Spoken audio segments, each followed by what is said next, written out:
from the Forever Homestead. You can see behind me that the bunkie is coming along.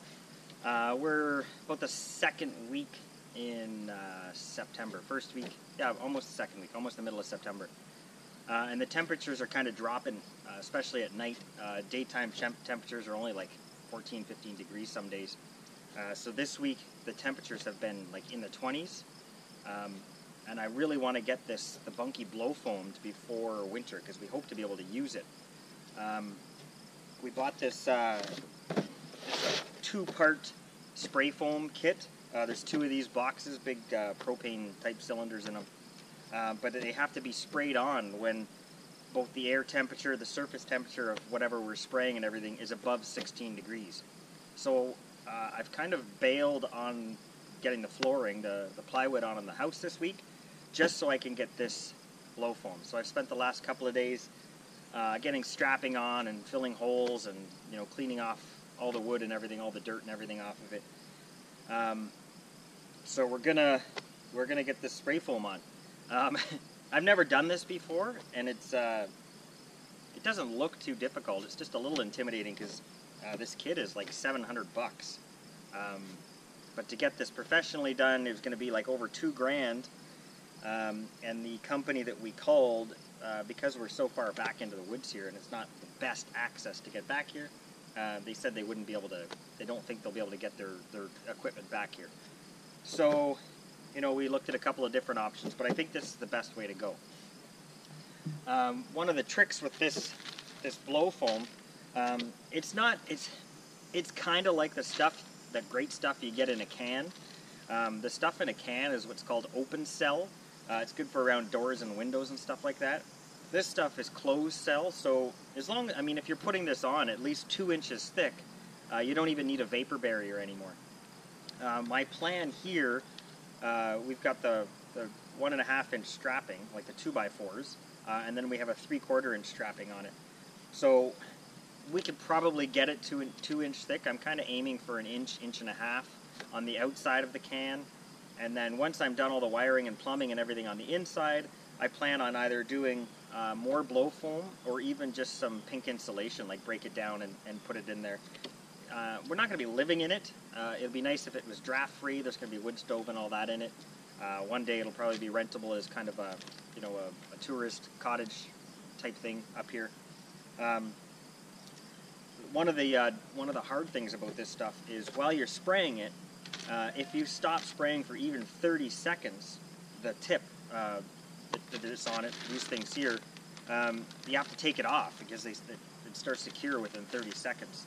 So, they give you, 10 of these things or something like that, which is good because I'm sure I'm going to go through a couple of them, especially when I start. But the idea is to get all my ladders, the chemical laid out, all my ladders set up for, Kit Kat's not very happy.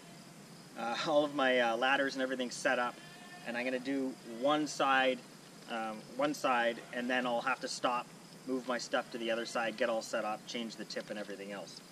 So instead of like rushing and ending up knocking things over and all that, just because you only have 30 seconds to move around, and I don't want to waste these things. So I'm going to get set up to go, and then I'll keep the camera running, and you can kind of see how it goes.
Alright, so 30-second break.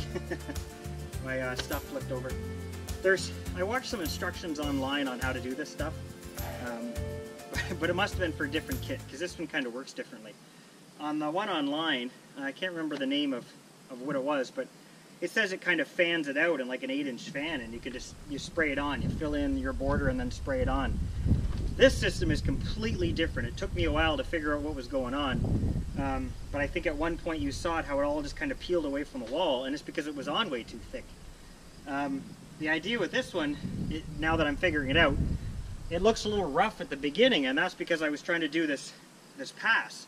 If you pull the wand away, about 8 inches, it kind of pebbles it like this here, and you can see it's already dry, and it's about maybe an inch thick, maybe not even quite 3/4 of an inch thick. So what I figured out to do now, like it looks rough up there, but if you look at the end when I'm working here, if you go around and you quickly do all your edges and fill in all your holes, and then come back when you're at the end of something, because it's dry to the touch in about 30 seconds. So if you come back to it in about 20 minutes and then fill in with just like that pebbling stuff, and then like it's supposed to be dry, fully dry in an hour, so then I'll come back around and I'll give it another like pebble coat like that. Anyway, my equipment all fell over, so I had to stop, and now I'm gonna have to change tips and everything. But I started on the front. Unfortunately, thank God in the end it's all gonna be covered up with some board and batten, but I think now I'm getting the hang of it.